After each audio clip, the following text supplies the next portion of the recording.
Hello and welcome to another episode of Masters of Change. We all know change is constant in the world. Every moment that we are living, we see one or the other change happening in our own lives as well.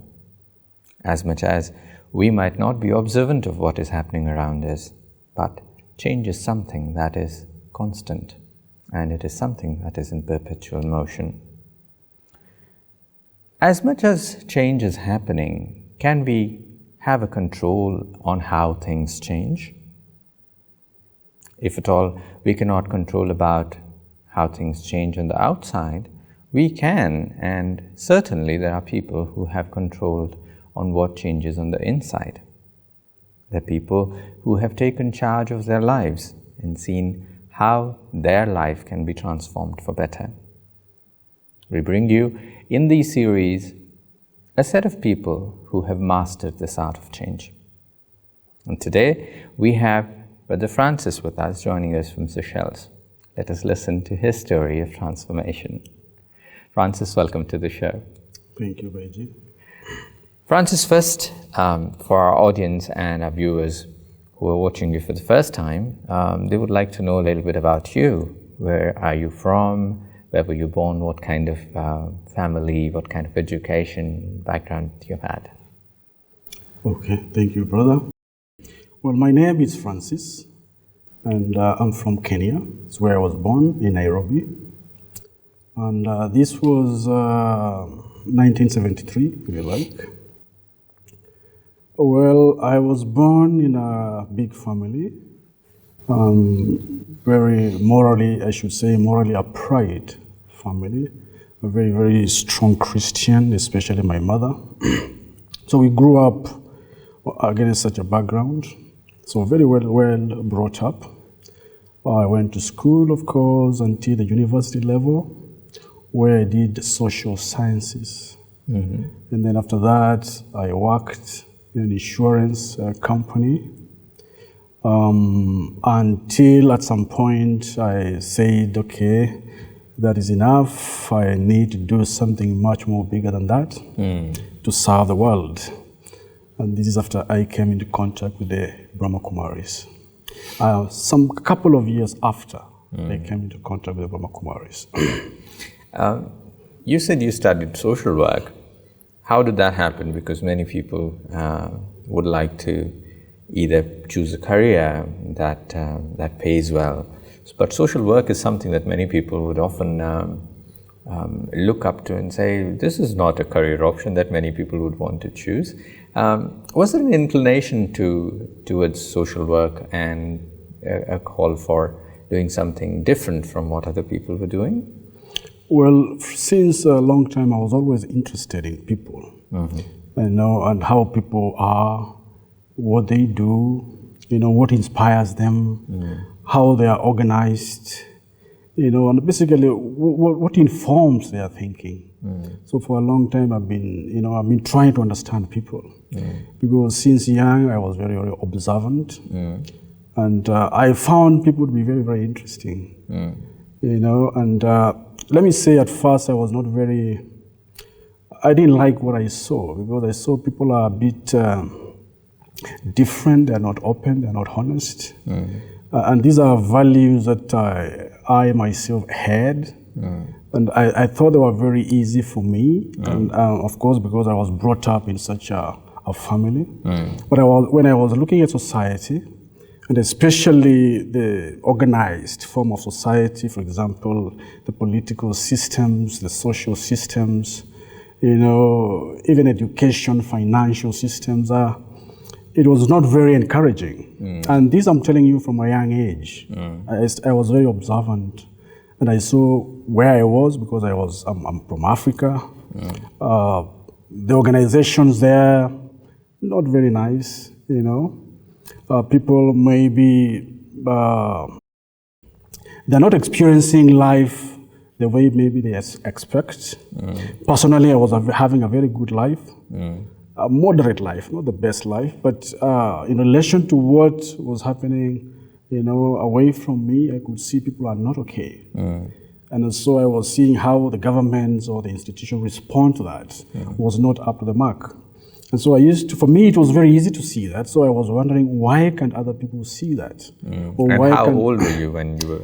Actually, I was very, very young, actually before the age of 14. I had seen all these things. Yeah, so you see, it was like something that was in me. There was something in me that was deep, that was making me see things, before my age, let me say. And this also, I mean, it surprised me also because I became very fully aware of that. Because I thought it was obvious, but to many people it wasn't obvious. At least at that age, many people would find it surprising to have an overview like that at the world, to look at the world and see what is not going in the right direction, especially from a point of view of a child who upholds certain value systems that has been taught to him or her early on in their life, and you do not see the reflection in the world outside. Of course, there is a huge gap, and people would want to fill that gap somehow. Coming to spirituality is often an experience that many people have had different thoughts about. For some people, there had always been a quest, a kind of an urge to seek something. For some people, it could be seeking God or seeking a higher power, or to make sense of the world, sense of justice, or truth. Different kinds of people looked for different kind of things. Was there a quest for you for an urge to find something better and greater? Definitely there was. From that early age, as I said, I saw the society I saw the society very, very clearly. And for me, it was not very impressive. And it seemed like I was connecting to something much deeper within me.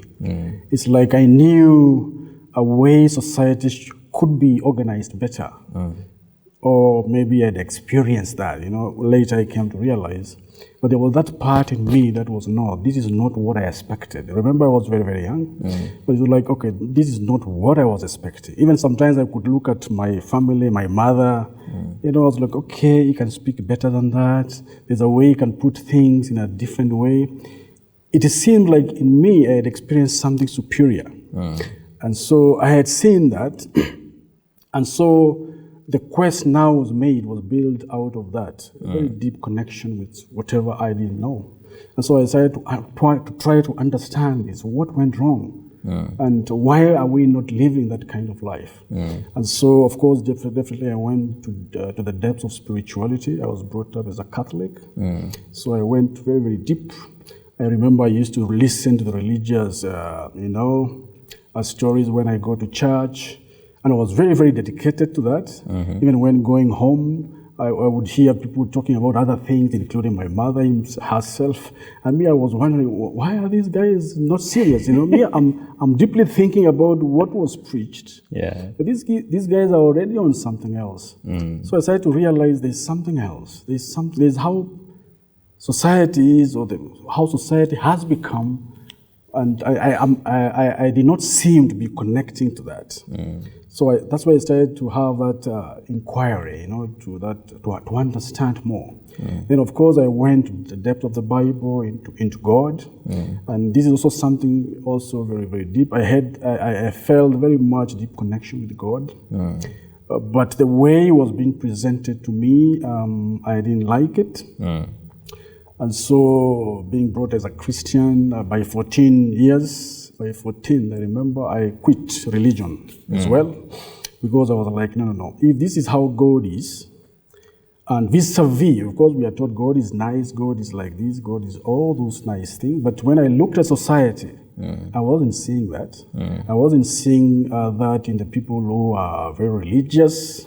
So I didn't see that impact, or what God was supposed to impart into society. So I was like, no, this idea of God maybe is just an idea. It's not the truth. So I was like, okay, let me just become scientific, So by that time I was going to high school and finishing high school. So I was like, no, there's no God. I became an atheist, actually. Even trying to convince people, actually, not to get involved in religious stuff. So I went into that. But deep down, this thought of God could not leave me. Then at some point I had a realization, wait a minute. why am I forsaking God or the idea of God just because a religious organization told me about him? I mean, there are so many of them. You know, I can go to any and try to understand what they're all about. And so that was a very big realization, because then I started to search, you know, and the first thing that came to my mind is meditation. And why it came to my mind? Because people were afraid of meditation then. Whenever they used to hear meditation, from my background, where they are, people were scared. And, you know, knowing society, or having observed society properly, I knew majority of people, usually they seek comfort and convenience. Yeah. You know, and they don't like to struggle. So the things they are afraid, I was like, perhaps that's where the solution is.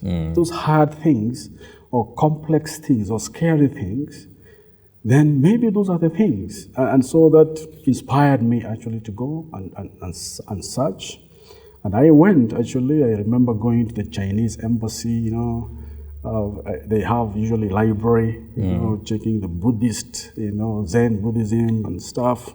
I went to various embassies of the East. You know, I also went to, then I was about to join university, so I used to go to the University of Nairobi Library, Philosophy Department also, and read about all these religions of the East especially. Something was attracting me to that. And so from there, I learned a little bit about meditation, and then I joined what they call martial arts, again because of meditation. Yeah. And then it's from when I was in that martial arts, someone told me, no, there is a place which they are teaching, you know, very, very many, you know, very big stuff about life. And whoever told me is because we used to discuss with him about life. Just before that, I used to think a lot about life. You know, who are we? What are we doing here? You know, because of that idea of understanding, because I didn't understand why things didn't seem right. So, okay, where did they start? And why are we here? And why are we supposed to be here? And what are we supposed to be doing here? When you say this, I see there is a quest that has already begun inside about not accepting the world that is in the way that it is, and knowing somewhere deep down inside that we could be better, but we are not there, and what is the reason? And of course, as inquisitive as a child you were, and even in the growing up years as a youngster, you had this kind of search. Many youngsters do ask those kind of questions. When you said coming to meditation, coming to the Brahma Kumaris, how did that happen? Because of course you were looking for meditation and you were studying different things, even martial arts, many people do learn meditation for that. But coming to the Brahma Kumaris, how did that happen? How did you come in touch with them, and when did that happen? No, something very magical, I should say, happened, because I was under, I should say, a few months before meditation, only meditation, I was under a siege. You know, I used to go to bed.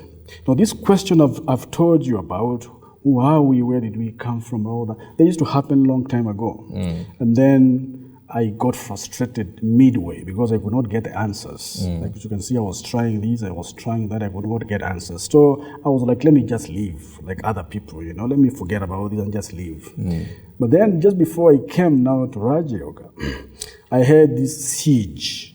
Every time I was going to bed, now these questions were coming to me, not me going to them now. Something was on me, you know, who are you? Where did you come from? What is all this? What is going to happen after this? These questions were coming so strongly. I could not sleep. A month, 2 months, I went on like that. In fact, I used to be afraid to sleep. And I would look at my brother sleeping very nicely and very perfectly. And me, I was just there languishing. I could not sleep. And I reached a point where I was so fatigued, exhausted, because I could not get an answer to that. And just when I became exhausted, actually I felt like, now I'll die. You know, and then a friend found Brahma Kumaris. And where from that, the martial arts, that's where he told me, you know, there's a place just not far from here. Actually, they teach very nice things. You should come and listen. And when I went there, I was like, what? Because the first lesson was, who are you? Wow. And about God and about what happens, the drama of life and all those things and what will happen, where we came from, where we are going, everything. I found everything there, and it was a shocker to me. This was exactly even something more the idea about God, because I was looking for that so much. This was a shocker to me. This was something that you were looking for, and this is something that the Brahma Kumaris offered. It was like a match that did happen. Yeah. Coming to the understanding and the teachings of Raja Yoga, learning meditation, what in the Brahma Kumaris really clicked with you? What were the teachings or the understandings that resonated with you, that you felt that, yeah, this is something meaningful, this is something that I would like to do? Well, it is very difficult even to identify one particular thing, because I remember when I was being taught about it was ticking all the boxes, everything, because I had thought about life. And I had some gaps in my thinking about life. But when I heard the Brahma Kumaris, and let me say, when I heard about the drama cycle, for me, everything was connected. I had all the answers. So if I should say something that touched me the most, is with the drama cycle. The drama cycle, who are we? Where did we come from? How did we lose our purity, and how are we supposed to gain it? The whole idea of the drama cycle, and of course, because I was from a Christian background. We don't hear anything about reincarnation or rebirth. So this touched me, and because it explained to me the things I used to feel. Because I remember I told you I used to feel that I've experienced a better life, a higher life. And so this connected immediately. And of course, also it connected with the idea that I used to feel old. I've lived before, but there was no explanation in the Christian, setting. And here, there was. Everything was being explained to me. And of course, another thing, the main thing was, of course, God. To know who I am as a spiritual being. Of course, being an African, I should say that, of course, Africa has gone through a lot of things. There's a way people have general attitude towards Africans because of the body. I should not shy to say that. And so, of course, when I realized that we are spiritual beings and not physical, of course, that inspired me and thrilled me so much. And if I had any kind of attitudes, any inferiority complexes and all that, they just went away, because I was like, we are all the same. Everybody is the same. This idea of God itself, this came as a shocker, because I was searching for God. And even when I was told about him, Brahma Kumaris, I could not connect. I was not a very good meditator when I was told about him. But then one day I remember I decided, okay, let me do this. Because I had come with my friends, and they were sharing experiences that I didn't have. I was like, these guys are not foolish, because they are from university. I came with them. Let me try this at home. And then I went to try at home. They told me God is light. I am light, of course. And when I went there, I got a very shocking experience. I experienced God himself as light. And before that, I just told you I was very scientific minded. I never believed in miracles, anything, any empirical evidence. You have to show me it, I have to see it. And there I was, alone in my room, experiencing all this. I was just concentrating on the wall, visualizing God, visualizing myself, and all of a sudden everything was light, and it's so powerful that even I was very much in control of myself. I sat up, because I was just, slouched on my bed. I sat properly, and I was like, okay, is it real? Am I dreaming? I was like, no, I'm okay. I'm seeing there, all light, everything is light, so divine light. I've never experienced such a light. And I kept saying, please stop it. It's like the case of Arjun. I kept on saying, please stop this. This is too much for me. Not now. I need to be slow on this, you know.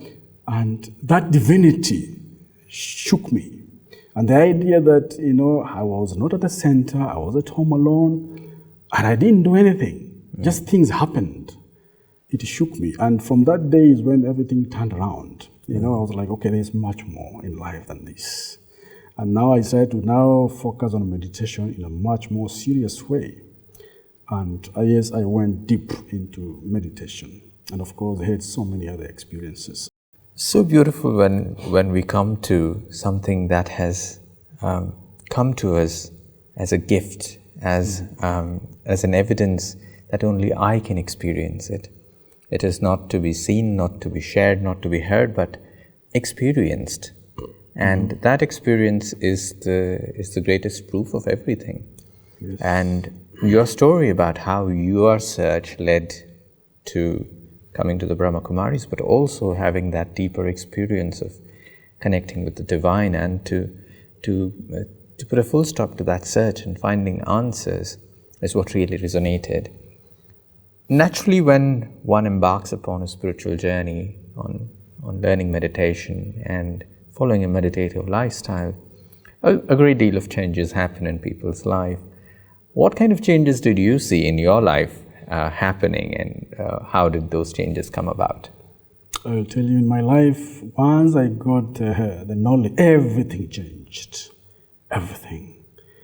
Because it was a shocker to realize. First of all, to realize all this idea about God, new realization, my perception, my attitude, everything changed.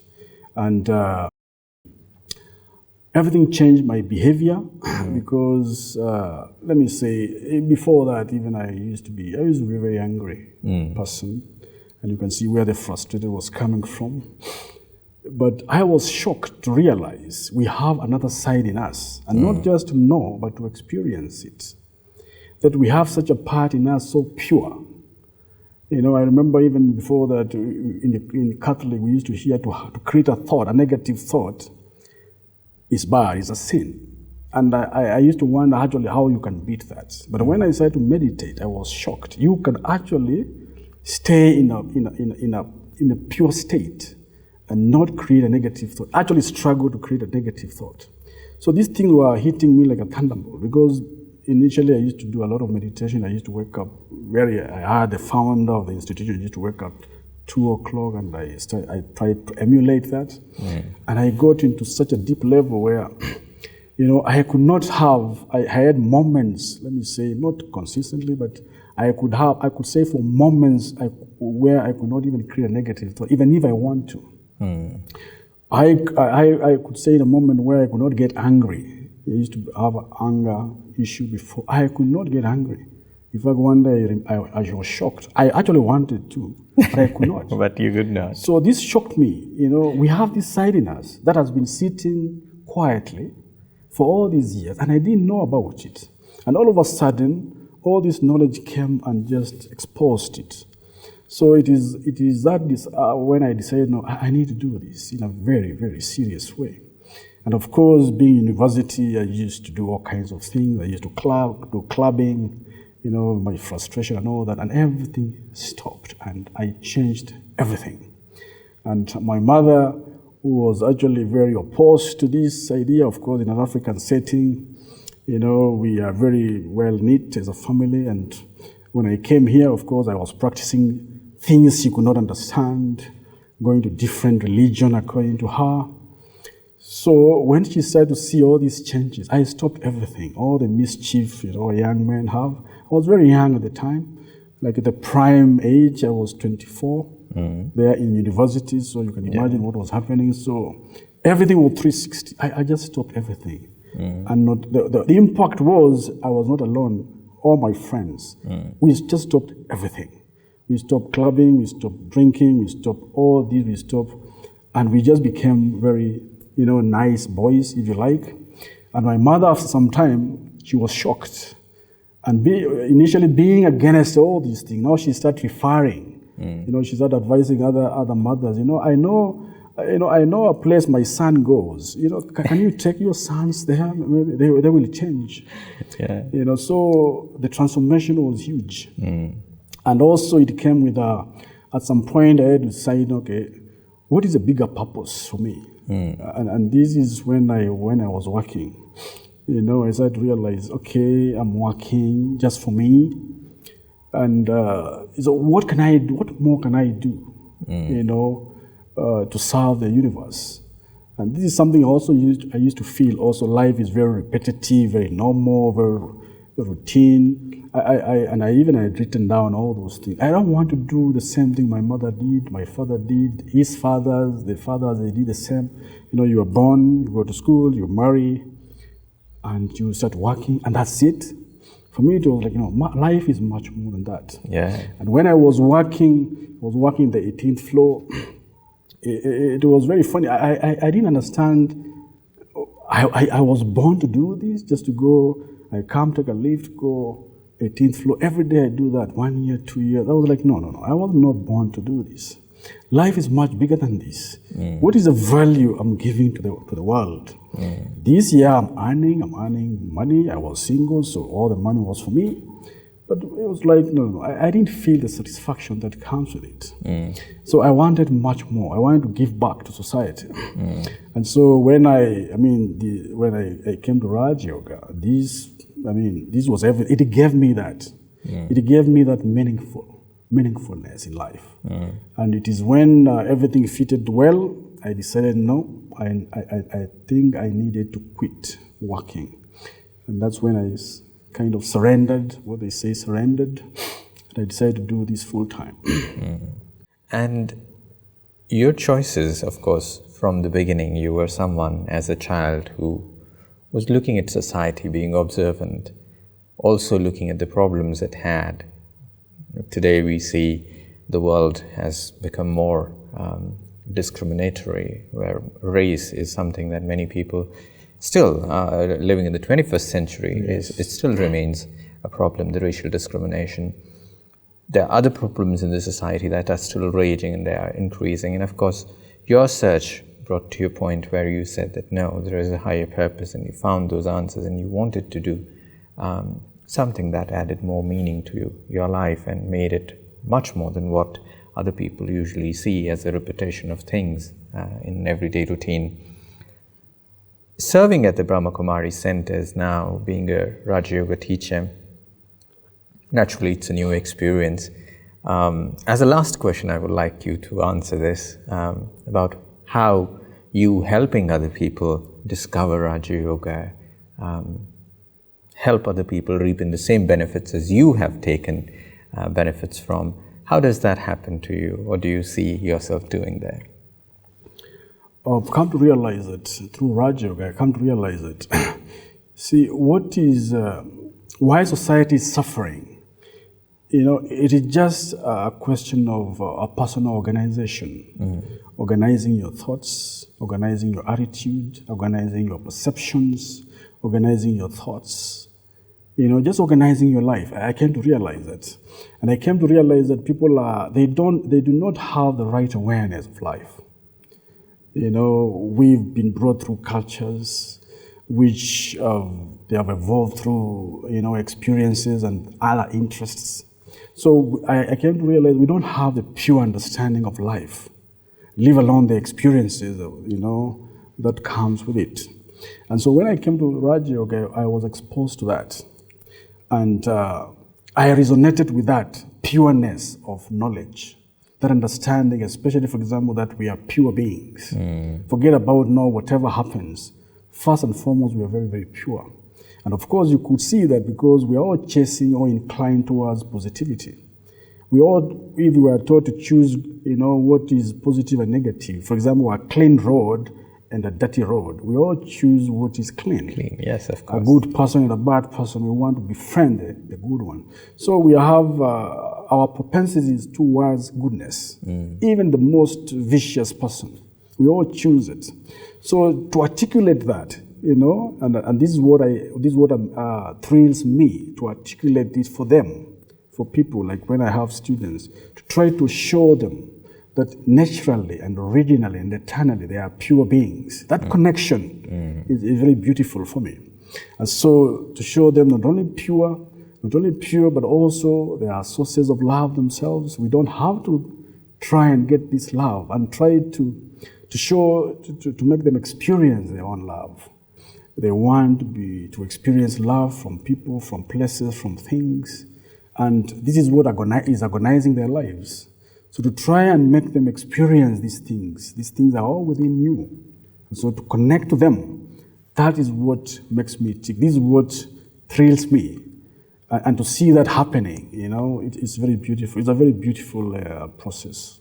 Indeed, it is very beautiful, Francis, when we listen to your story and how the crux comes to this, that what I have received, what my understanding of seeing everybody as equal, seeing the goodness in them, this natural propensity to incline towards the goodness and help people to choose that is something that has become a purpose of your life now, and how you yourself are helping people, teaching Raja Yoga meditation, and also helping other people in all other aspects of society to bring about a positive change is amazing. And it does not come from just an inspiration that you wanted to do something more in your life, but of course many people want to do great things in life, but it has come from your understanding of questioning, finding, searching, and then experimenting and experiencing it and then giving it to others.